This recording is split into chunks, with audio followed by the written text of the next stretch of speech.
The Jonas method for birth control. The meeting in Naples between Dr. Eugen Jonas and Cairo Discepolo. Dr. Eugen Jonas, a Czechoslovakian, is very famous in the astrological field for having developed a method of birth control based on calculations of astral positions. Everything about him is extremely interesting for the discussion we are conducting, even if his story is made up of equal parts lights and shadows, as we will see now. The news we have about him are unfortunately deduced only from indirect sources, as he has not published any text. His work is known in the West through verbal testimonies of people who have been able to approach him, through a book written about him by 2 journalists and by a few official documents. In the appendix to this volume, we have included the final report of a small statistic carried out on his method by the writer by Fausto Passariello and by the astrologers Pantaleo Capelluti and Franco Futia. The conclusions of our research, conducted over several months and amidst 1,000 difficulties, were quite harsh towards the text of Ostrander and Schroeder and towards the work of Jonas himself, assuming that he actually proceeded according to what was described in the book cited. To ascertain this last point, I wrote, many years ago, first to the embassy of his country and then to the Czechoslovak Academy of Sciences. I was told that the official bodies had no record of Dr. Eugen Jonas and that they had never heard of the research I mentioned in the letter. I then wrote a second time, going into great detail, the city of birth, the clinic that was supposedly assigned to him by the government and where he worked for over 10 years, the university professors who endorsed the results he achieved, etc. But the answer was equally negative. They said they did not know him. According to some astrologers, the explanation for such strange behavior by the Czechoslovakian authorities would be that during the repression that followed the Prague Spring, he was forced to remain silent, as were the state bodies that had previously supported him. According to the same sources, Jonas's work continues today in Russia without him, in complete secrecy. I do not feel like endorsing this or other theories that are not supported by certain proof. On the other hand, however, I cannot help but doubt that the whole thing is just the product of fantasy or deception on the part of some. In the texts, cosmic influences and birth control, for example, texts of some official documents on the subject are reported, and articles that appeared repeatedly in Eastern newspapers and that referred to the work of the psychiatrist astrologer are cited. I also have direct testimonies from people who spoke with the subject in Prague, but in any case, what are the discoveries attributed to him? The following 3.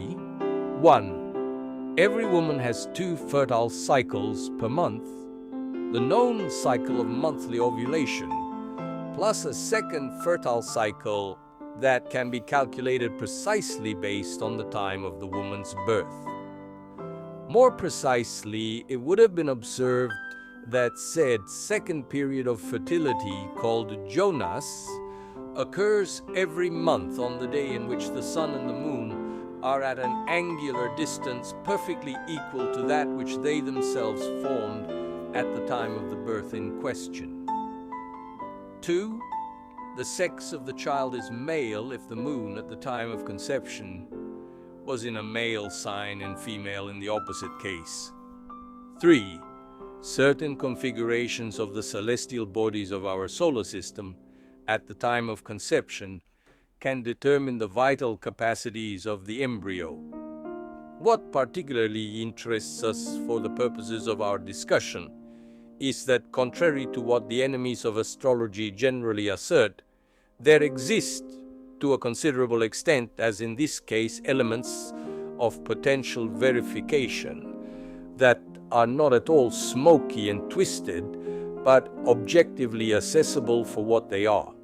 This is the discourse on Popper, proposed several times in the chapters of this book. We are in one of those cases in which it is possible to demonstrate that an assertion is false, and this has an enormous value from an epistemological point of view. Naturally, this condition alone is not sufficient to give dignity to science, to astrology, since if it was so, one could also, for example, and bordering on the paradox, declare a discipline that proposes to demonstrate that the number of living wild birds depends on the number of subscribers to RAEI to be a science, given that this is easily falsifiable. Therefore, at least one other condition is needed, this time of a positive nature, that is, one that produces a proof. And here we return to the Galilean perspective of the problem. Now, staying on our topic, there is the statement, all to be demonstrated but also all to be refuted, by the Scientific Council of Research for Birth Control, according to which in 12 months of testing at the AstraNitra Center, there were 1,224 positive cases of the method out of 1,252 examined, with a percentage of functionality of the system equal to 97.7% of the total.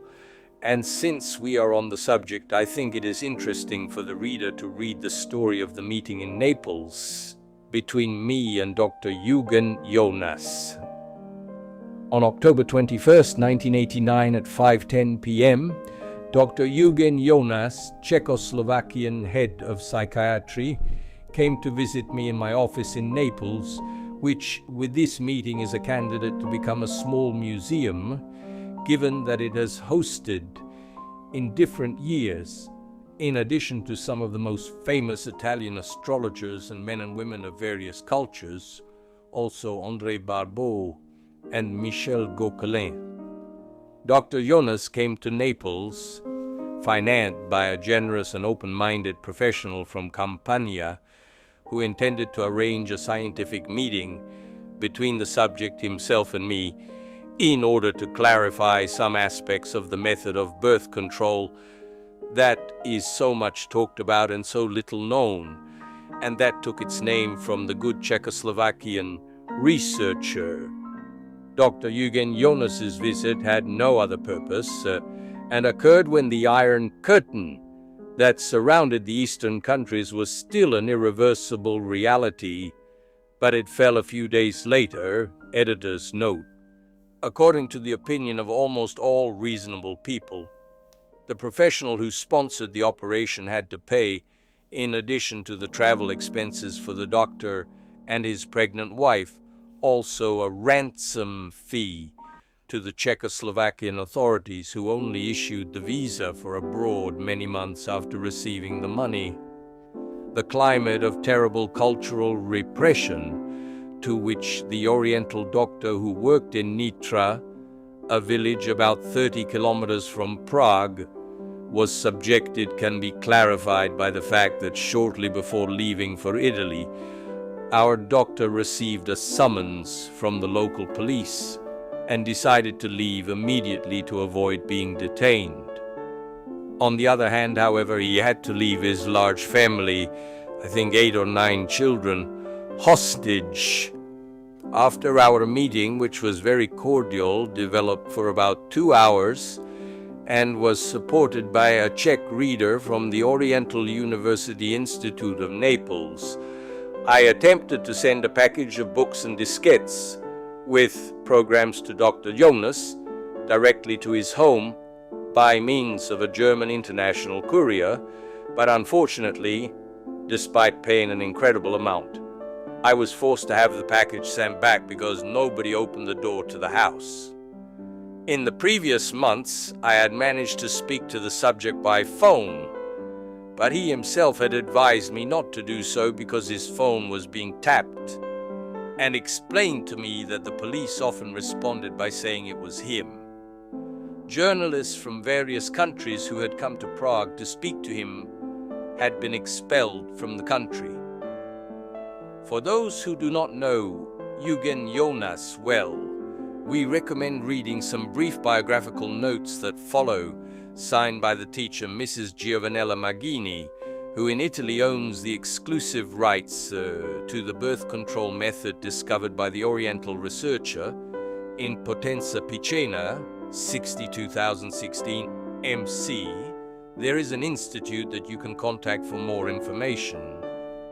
Further information can be deduced from the text of Armenia Astrology and Birth Control, written by the two American journalists Sheila Ostrander and Lynn Schroeder. The author told me that it contains many inaccuracies, but he also admitted that it describes some fundamental things about his method. Here, or at least at this moment, we will not try to delve into everything Jonas says, but only some aspects of his theory and his history that seem to me indicative of certain things that are spoken of elsewhere. Fundamentally, the reason for his coming to Naples was and has been the clarification of some technical details relating to the use of his method aimed at choosing the sex of a future unborn child. He answered me with satisfaction on this, as I will explain shortly. But personally, I was also very interested in understanding what the relationship was between Jonas and astrology, what he thought of the art of Urania, and to what extent he recognized his study as being astrology. Prior to this conversation, I had been told by every source that Jonas was very much against talking about astrology and saw his studies only in relation to what we could define as a Czechoslovakian version of cosmobiology. But before I tell you what we said about it, allow me to give you a very brief history of my relationship with the subject. So, at the dawn of my studies in astrology in the early 70s, I read somewhere that a Czechoslovakian doctor had discovered that women are very fertile every month on the day in which their own lunar phase of birth reproduces itself. This means that if a woman is born during the full moon, for example, every time there is a full moon, she will be very fertile and will be able to conceive a male child if the moon is in an odd sign, Aries, Gemini, Leo, etc., or female in the opposite case, regardless of the Ogino-Knaus cycle. This simple and unpretentious little rule, which, mind you, still constitutes the foundation of the Jonas theory, seemed exceptionally sincere and promising to me. The press organ that reported the news spoke of many thousands of experiments to confirm it, and I decided to study the matter. So I got hold of a booklet that was distributed by some Italian opposition political organizations, a sort of small volume of abridged ephemerides with advice on the days to use. The booklet, which unfortunately I no longer have, was full of errors, and I thought that perhaps Italy was full of unwanted children of Jonas. I did more research and did not get any better information. Then I made up my mind and wrote to the Czechoslovakian embassy in Rome to get Jonas's address. The latter, in a reasonable amount of time, replied, explaining that I was wrong, because in Czechoslovakia there was no Dr. Eugen Jonas. I did not lose heart, and, thinking of a lazy employee, I wrote again, specifying clearly that he was a psychiatrist who worked in the hospital in Nitra, who had collaborated with Professors Reis, Reichnitz, Balog, etc. Nothing. According to the embassy in Rome, Eugen Jonas existed only in the imagination of Westerners. Later, an acquaintance of mine, a Roman homeopathic doctor, went to Prague and told me that she had managed to speak on the phone with a colleague who told her that he had been gagged after the Prague Spring and forced into silence. The institute was taken away from him. But as I write these notes, I have just learned with joy that in Czechoslovakia they are rehabilitating Jonas, and perhaps they will also give him back the research center. When he came to Naples, he could not even have a personal computer. He earned $140 a month, and the cheapest PC through Austria cost about $450. Today that I have met him personally, I feel a great human solidarity for this man who is certainly an astrologer and who lives without even being able to tell his truth in very modest conditions. We spoke as astrologers. He asked me for my birth data and calculated my precise ascendant without any problems. He even made predictions about my current transit of Saturn in the 7th house. He knows his ascendant degree perfectly, uses astrological ephemerides without any problem, and domifies with Placidus. When I asked him why it was said that he was against astrology, he replied that astrology is the #1 enemy of communism, and if he had declared his faith, they would have persecuted him more than he actually was. Space is a tyrant, and so I conclude by explaining what was the basic question we chatted about. First of all, he confirmed the issue of the moon on odd and even days. Why, I asked him then in the popular booklet from which we report an excerpt, are the moons all wrong? It was done that way on purpose, he told me, to mislead the astrologers when I didn't want to explain my method yet. In reality, in my opinion, the big central problem lies in the fact that Jonas has never written anything of his own, anything direct. For this reason, during our meeting, I begged him a lot to write a report of at least 30 pages that I would then commit to having published. But now that Recherca 90 exists, we can do it quietly at home without asking anyone for alms. What was important to the person who commissioned this meeting was, and is, to know how the information from the Jonas angle can be used for the purposes of a pregnancy with a predetermined sex. If, let's say, the alpha angle reproduces tomorrow with the moon in Leo and the related pregnancy is structured on a male fetus, at what time should sexual intercourse take place? Here it is. It seems like a very easy problem. And instead, anyone who thinks they know how to answer this question wisely could be a candidate for much praise from posterity. Naturally, we take it for granted that everyone knows that spermatozoa can live more than 24 hours. According to some, fertilization could also occur 2 or even 3 days after intercourse. Then it might be advantageous to anticipate, for example, by 36 hours in order to pick the ripe pair. Yes, but it can also happen that on that occasion the sperm travels faster, for example because of the organic nutrition of that day, and then fertilization could occur with the moon in Cancer, in spite of all plans. As doctors can explain to you, the speed of flow of the sperm, the life of the same, the dynamics of ovulation and fertilization, contains so many variables, that it absolutely cannot be said that a standard time is needed for intercourse. Nevertheless, I still ask Jonas the question to obtain a targeted conception with respect to the sex of the unborn child. How long before the reproduction of the alpha angle must insemination occur? The answer was from 6 to 18 hours before. When he told me this, he was perfectly aware that there are different opinions on the subject, and he clarified, the doctors in Nitra say X hours, those in Prague say Y hours, those in Vienna say Z hours, etc., etc. I say 6 to 18 hours, based on tens of thousands of cases studied. My old and modest statistics on this method do not even remotely authorize me to question with facts his words.